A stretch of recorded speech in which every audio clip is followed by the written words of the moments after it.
More SkillsFuture courses available soon to better support mid-career switchers. These will be in emerging fields like the digital, green and care economies. Well, we return for a deeper analysis of the story with Bernard Nee. He is the Deputy President, Industry and Community at the Singapore Institute of Technology, and he joins us in studios right now. Mr. Nee, thank you very much for coming in. Thanks for inviting me. So first off, let's look at what we're seeing in terms of the numbers, the take-up, because we did see a slight dip in that between 2022 and 2023. How do we get more people to sign up for these newer courses? And is there a concern at all that people might take a wait-and-see approach? Thank you for that question. I think in SSG's press release, they talk about the economy doing very well. So the opportunity cost of learners to take time off to actually go and study is very high. And I think that's one of the key reasons. I think government has done quite a bit in terms of really supporting Singaporeans to upgrade, in terms of subsidies for the different courses that you could attend, increasing the subsidy for the most elderly Singaporeans, as well as supporting companies and businesses, right? At the end of the day, it is really about an individual's choice, right? But one thing that I thought was quite interesting to share, because when we worked on process improvement, there's a saying that a 1% improvement every day, right, over the span of a year results in a 40% improvement over the span of a year, close to 40%. And lifelong learning is not about doesn't have to be a big all at once. It is about doing small, continuous improvements. And over the span of a year, it makes a big difference to the individual. All right, you said the 40%. If we look at that big picture, but unfortunately, most of us look at it today, tomorrow, next week. And as you mentioned, yes. And this really rings a bell for me, the opportunity cost of taking time off from your regular job to take on any course to build. It's good for you, but it's very hard to do. Now, the courses that have had good take-up rates, so food and beverage, digital, and the safety sectors, there are obvious reasons why these might have good take-up rates, but I'd like you to give me your take on that. Maybe let's start with safety, right? Every life is important, okay?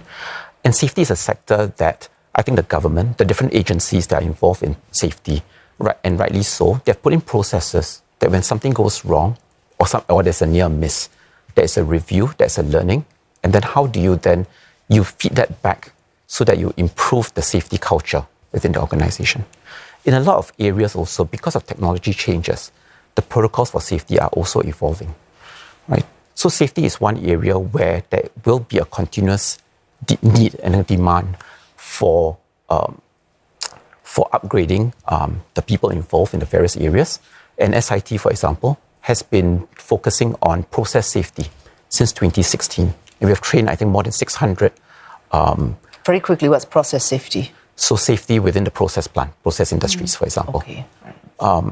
And we'll annually we also do a seminar for the industry where we get about 100 participants each. And safety continues to be a very, very important piece for us.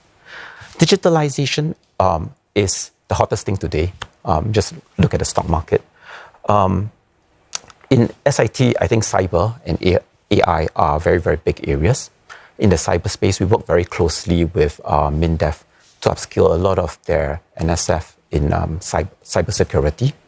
In AI, we work with different companies, and one of the programs that we run is an introduction to AI in broad strokes, to just give people like a taster in AI so that they can then deep dive and look at how AI is applied in the different industries.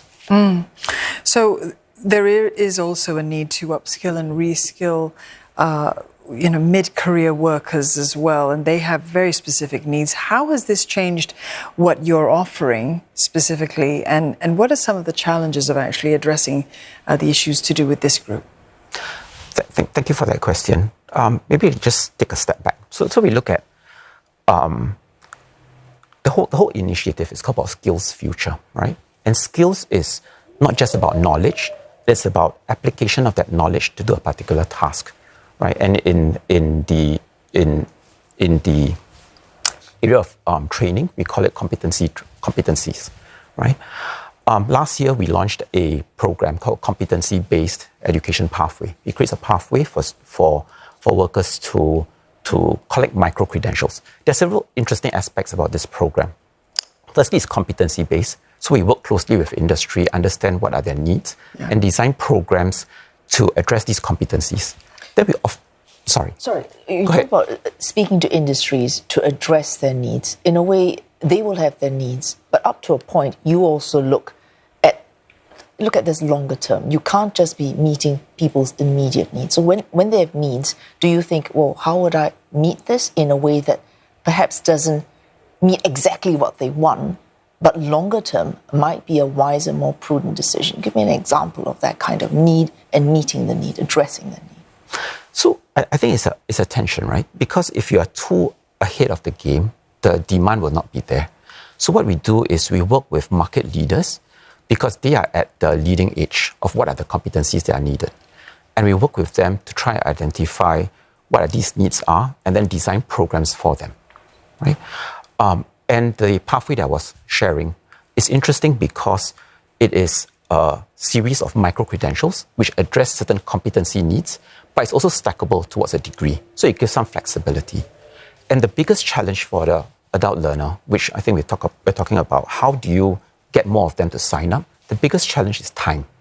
So we do a hybrid of asynchronous as well as classroom. The best of asynchronous gives them flexibility, online asynchronous, and physical face-to-face, because certain things require this peer learning, there's certain hands-on needed because we talk about competencies. Yeah. It's not just about head knowledge. So being able to stack those credentials, so important to sort of further their options in their career planning. Yes. Thank you so much, Mr. Ni, for coming into the studios and sharing that with us. Bernard Ni, there, Deputy President, Industry and Community at the Singapore Institute of Technology.